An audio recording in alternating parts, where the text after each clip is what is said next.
Financial markets పై పట్టు సాధించాలనుకునే వాళ్ళు Revanth conduct చేసే వెబినార్ కోసం ఈ నెంబర్ కి కాల్ చేయండి. నమస్తే, వెల్కమ్ టు సుమన్ టీవీ. నేను విష్ణు. ప్రస్తుతంతో పాటు stock market analyst Revanth Chalamala ఉన్నారు. వారితో మాట్లాడదాం. నమస్తే రేవంత్. నమస్తే అండి. రేవంత్, మొన్న ఈ మధ్య ఈ బాండ్స్కి సంబంధించిన ఆర్టికల్ ఒకటి నేను చదివాను ఒక బిజినెస్ మ్యాగజైన్లో. ఇక్కడ నుంచి అందరూ కూడా రిటైల్ ఇన్వెస్టర్స్ అనే వాళ్ళందరూ కూడా బాండ్స్లో ఇన్వెస్ట్మెంట్స్ మొదలు పెట్టాలి, బాండ్స్లో ఇన్వెస్ట్మెంట్ చేయడానికి ఇది సరైన సమయమేనట్టు కొంతమంది ఆర్థికవేత్తలు కూడా వాళ్ళు సూచిస్తున్నారంటూ కూడా ఒక బిజినెస్ మ్యాగజైన్ ఆర్టికల్ చదివాను. ఏంటి అసలు ఇప్పుడు ఎందుకు ఆల్ ఆఫ్ సడన్గా బాండ్స్ ఇన్వెస్ట్మెంట్స్ మొదలు పెట్టాలంటూ కూడా ఈ వార్త రావడం జరిగింది? అండ్ అదేవిధంగా bonds investments versus equity investments అంటే ఎలా చూడాలి? సార్, బాండ్ మార్కెట్ అనేది ఇంతకుముందు బాగా డబ్బులు ఉన్న వాళ్ళకు మాత్రమే పరిమితం అయి ఉండేది. యాక్చువల్గా మనకి బాండ్ మార్కెట్ ఇంతకుముందు మినిమం టోకెన్ 10 lakhs 1 lakh అలా ఉండేదన్నమాట. సో అది ఒక రీటైలర్కి అందుబాటులో ఉండట్లేదు.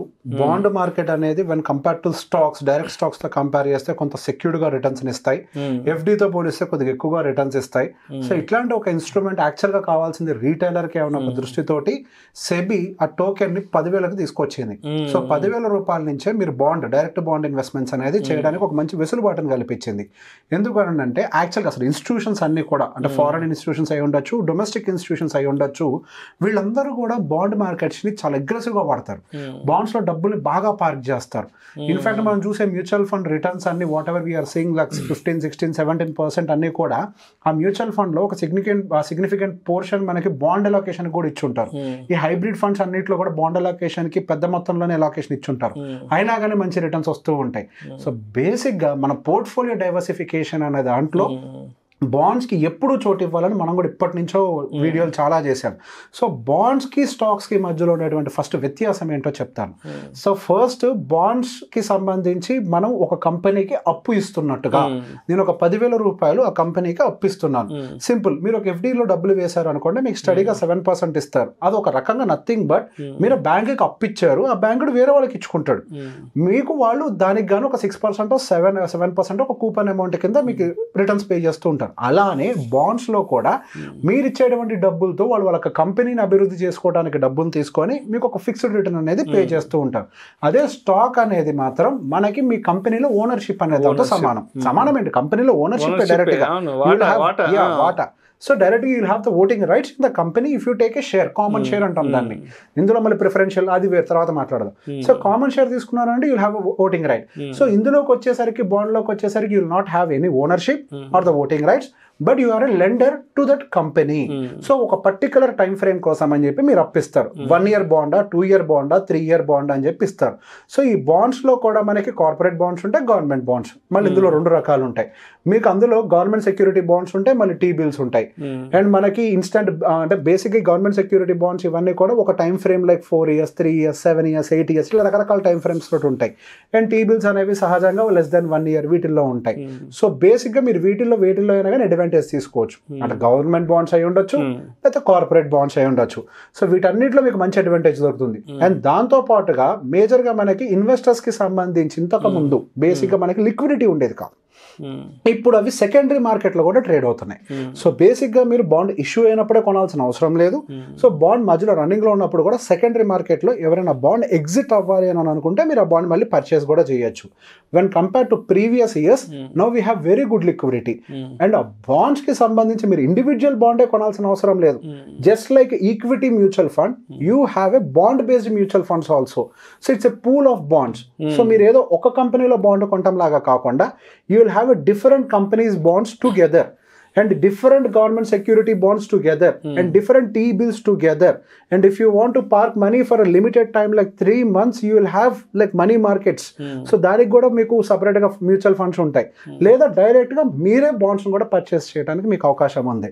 సో బేసిక్గా ఈ బాండ్స్ తోటి యొక్క అడ్వాంటేజ్ ఏంటంటే మీకు ఈక్విటీ మార్కెట్లో వాలటాలిటీ ఉంటుంది, ఈ బాండ్ మార్కెట్లో వాలటాలిటీ చాలా లిమిటెడ్గా ఉంటుంది.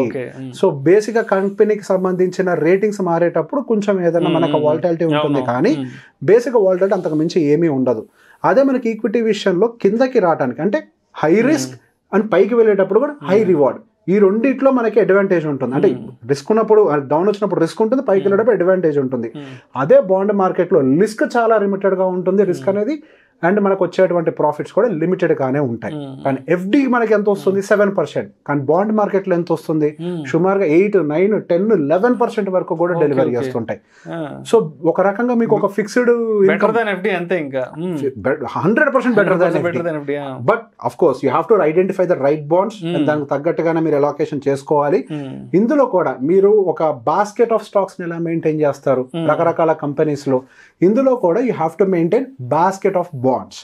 Instead of maintaining bonds in one single company, you have to maintain your bonds in different companies. And దాంతో పాటుగా లాంగ్ టర్మ్ బాండ్స్ పెట్టుకోవాలి, మిడ్ టర్మ్ బాండ్స్ పెట్టుకోవాలి, అండ్ మనీ మార్కెట్స్ అంటే బిలో 1 year ఉండే వాటన్నిటి మనీ మార్కెట్స్ అని అంటుంటాం. Tea bills కి వాటికి ఇచ్చే వాటిని ఓవర్ నైట్ అని కూడా అంటుంటాం.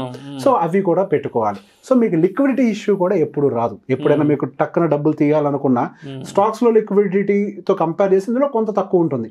సో డైవర్సిఫికేషన్ అనేది చాలా ఇంపార్టెంట్ అన్ని సెక్టార్స్ లో, అంటే లాంగ్, మిడ్ అండ్ లో అన్ని డ్యూరేషన్స్ లో. ఇందులో డ్యూరేషన్ తో పోలుస్తాం మనం. So you will have opportunity. ఇప్పుడు మీరు స్టాక్ లో ఇన్వెస్ట్మెంట్ పెట్టే వాళ్ళందరికీ ఏం చెప్తాం మనం, మినిమం లాంగ్ టర్మ్ పెడితేనే మీకు ఉపయోగం, లేకపోతే మీరు అసలు స్టాక్ మార్కెట్ లో ఎంటర్ కావాలి, మ్యూచువల్ ఫండ్ కూడా కొనొద్దని చెప్తాం. కానీ ఇందులో అడ్వాంటేజ్ ఏంటంటే మీరు లో డ్యూరేషన్ లో కూడా పెట్టుబడి పెట్టచ్చు.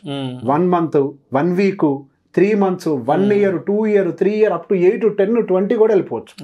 సో మీకు షార్ట్ నుంచి, లో నుంచి, అసలు ఆల్ట్రా లో నుంచి మీకు లాంగ్ టర్మ్ వరకు కూడా అన్ని ఆపర్చునిటీస్ ఉంటాయి. సో బేసిక్ గా ఇందులో కూడా అగైన్ సెక్యూర్డ్, అన్సెక్యూర్డ్ బాండ్స్ ఉంటాయి. సెక్యూర్డ్ బాండ్స్ కి కొద్దిగా తక్కువ రిటర్న్ వస్తుంది, అన్సెక్యూర్డ్ బాండ్స్ కొద్దిగా ఎక్కువ రిటర్న్ వస్తుంది. You can choose whatever you want.